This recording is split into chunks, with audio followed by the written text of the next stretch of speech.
Does the Lord's Supper include remembering both the death and resurrection of Jesus?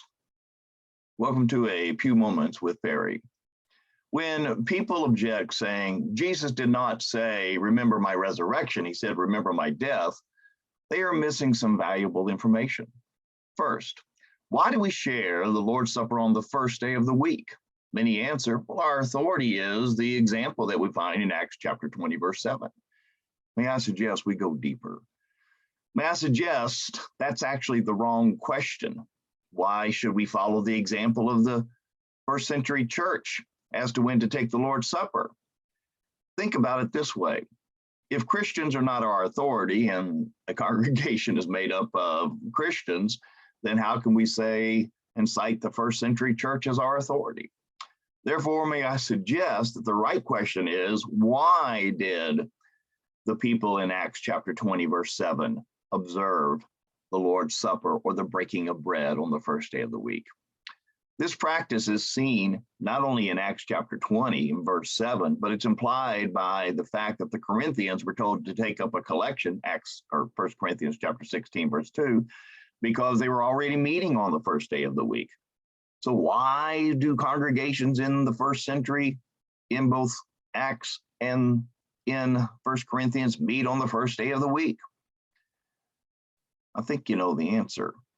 Second, if we look at the context of Acts chapter 20, verses 7 through 11, we see Luke recording Eutychus falling out of a window, dying, and then God, through the hands of Paul, resurrecting him. Since so many miracles are unrecorded, when one is, we need to ask the question, why? Admittedly, we are not always told. We must look, think, see what's implied by the miracle's inclusion. Does the Lord's Supper involve a death? Yes. Does Eutychus die? Yes. So if Eutychus is resurrected, then I think you see the conclusion.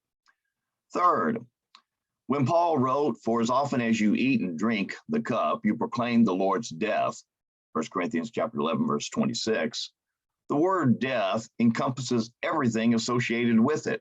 In sacrificial theology, that would include Jesus' life of perfection. In literary terms, when the part stands for the whole, the technical term is synecdoche. How do we know Paul is using synecdoche? One, Paul says, until he comes, remember his death until he comes, showing the second coming, which involves obviously Jesus' resurrection and even our own resurrection, since Jesus is the first fruits, 1 Corinthians 15, 23. Two, Paul had already used synecdoche in 1 Corinthians in reference to death, and we all agree upon that. That example is in chapter 2, verse 2 of 1 Corinthians. I decided to know nothing among you except Jesus Christ and him crucified. For Paul, that doesn't mean just Jesus' death, because he spends a lot of time knowing and trying to get the Corinthians to know the resurrection, chapter 15. So Jesus' death until he comes includes Jesus' resurrection. Here's what's missing oftentimes in our understanding of the symbolism pertaining to the Lord's Supper. Yes, the bread represents the body of Jesus, and yes, the fruit of the vine represents the blood of Jesus. The first day of the week is part of the symbolism of the Lord's Supper too, because it represents the resurrection of Jesus. If we don't think the Lord's Supper includes Jesus' resurrection, then why do we take it on the first day of the week instead of the day of his death? This has been Perry Hall with A Few Moments with Perry. This has been a blessing to you. Thank you. Please share and feel free to leave a comment.